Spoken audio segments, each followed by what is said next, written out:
राहुल गांधींनी पुन्हा एकदा भाजपचा मोठा डाव उघड केला. काही महिन्यापूर्वी ज्या विधेयकामुळे संपूर्ण देशाचं लक्ष लोकसभेकडे लागलं होतं, त्या विधेयक बिलावरून सत्ताधारी आणि विरोधक आमनेसामने आले होते. ज्या घटनेमध्ये केंद्रीय गृहमंत्री अमित शाह यांच्या उपस्थितीमध्ये लोकसभेच्या सभागृहात प्रचंड गोंधळ निर्माण झाला होता.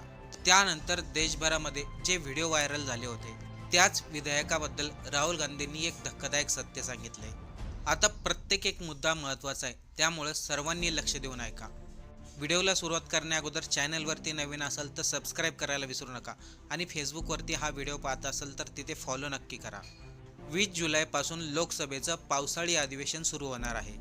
भाजप सरकार पुन्हा एकदा या अधिवेशनामध्ये जे विधायक बिल मागच्या वेळेस पास झाले नव्हते, ते विधायक बिल पास करण्याच्या तयारीत आहे. आता हे विधायक बिल काही साधं नाही आहे, यामुळे प्रत्येक नागरिकांच्या जीवनावरती परिणाम होणार आहे. त्यामुळेच तर राहुल गांधींनी या विधेयकाबद्दल भाजपचा जो काही डाव आहे त्याबद्दल एक सत्य सांगितलंय. नेमकं भाजप लोकसभेमध्ये कोणते विधेयक मंजूर करणार आहे, देशामधील सर्व विरोधक त्याला विरोध का करत आहे, चला हे सर्व आपण समजून घेऊया. गेल्या वर्षी भाजप सरकारने संसदेमध्ये म्हणजे लोकसभेच्या अधिवेशनामध्ये 130 घटना दुरुस्ती विधेयक बिल मांडले होतं. भाजप सरकारचा दावा होता भारतीय राजकारण अधिक स्वच्छ, अधिक जबाबदार आणि अधिक पारदर्शक करण्यासाठी हा निर्णय महत्त्वाचा होता. पण यावरती विरोधकांनी लगेच सांगितलं, राहुल गांधींनीही सांगितलं, भाजप सरकारने जे विधेयक मांडलं होतं ते लोकशाहीच्या दृष्टीने धोकादायक होतं. त्या बिलामध्ये त्या विधेयकामध्ये नेमकं काय म्हटलं होतं सर्वांनी ऐका.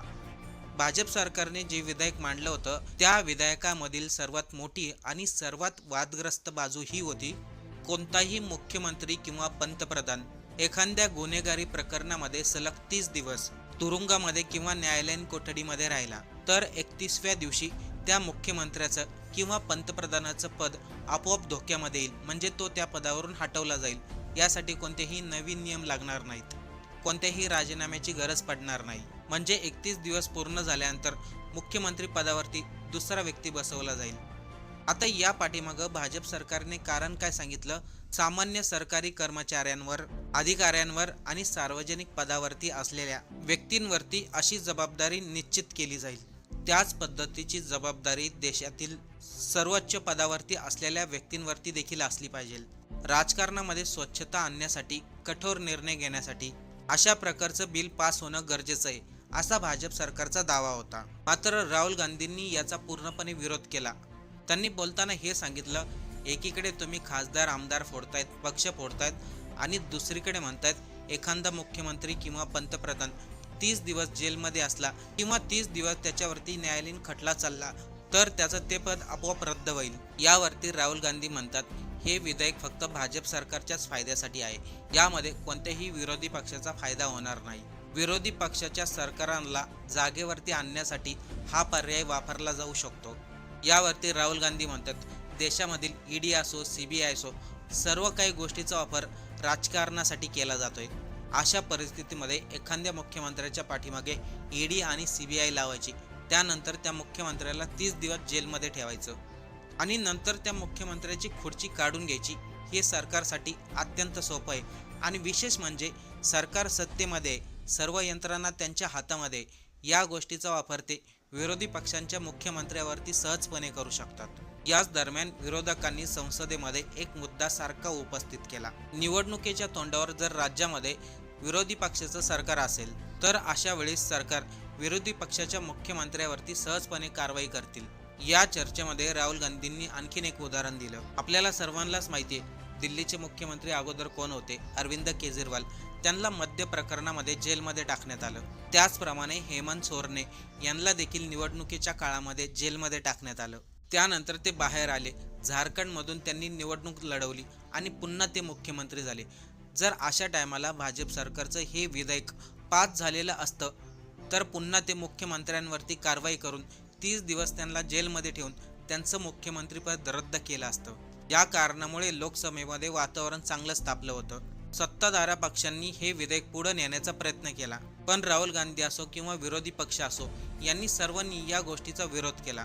परिस्थिती इतकी गंभीर झाली होती, विरोधकांनी या विधेयकाचे बिल फाडून लोकसभेमध्ये फेकली. त्यावेळेस भाजप सरकारला समजलं, अशा परिस्थितीमध्ये आपण जे विधेयक बिल मांडलं ते पास होणं सोपं नाहीये. त्यानंतर भाजप सरकारने हे बिल JPC कडे दिलं. JPC म्हणजे जॉईंट पार्लिमेंट कम्युनिटी, म्हणजे लोकसभेतील आणि राज्यसभेतील काही निवडक खासदारांनी तयार केलेली समिती. त्यामुळे हे विधेयक आता त्यांच्याकडे गेलंय.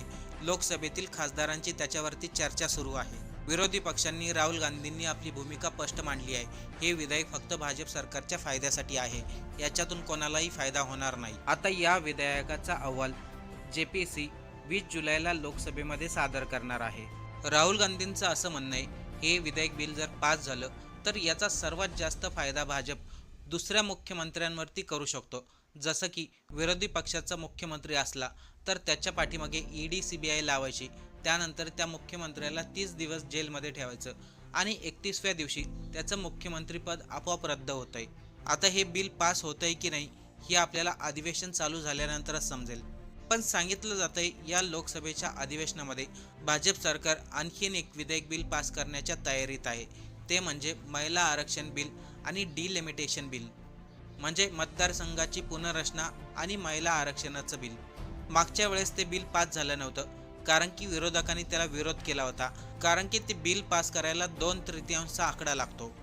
पण आता यावेळेस हे विधेयक बिल सहजपणे पास होऊ शकतं असं सांगितलं जाते, कारण की आपल्याला माहिती आहे गेल्या 6 महिन्यामध्ये किती विरोधी पक्षांचे खासदार फोडलेत आणि किती प्रमाणामध्ये खासदार महायुतीमध्ये गेलेत. त्यामुळे आता महायुतीच्या खासदारांची संख्या देखील वाढलेली आहे. त्यामुळे कदाचित या लोकसभेच्या अधिवेशनामध्ये महिला आरक्षण बिल आणि डिलिमिटेशनचं बिल पास होऊ शकतं. पण असं सांगितलं जातंय हे बिल पास करण्यासाठी अजूनही बहुमताचा आकडा भाजपकडे नाहीये. आता आपल्या सर्वांना यावरती काय वाटतंय? भाजपने जे बिलं आणलीत, जे संसदेमध्ये विधेयक आणलीत, विरोधी पक्षाच्या हिताने आणि लोकशाहीच्या हिताने पास होणं गरजेचं आहे का? यावरती आपलं काय मत आहे? कमेंट करून नक्की सांगा.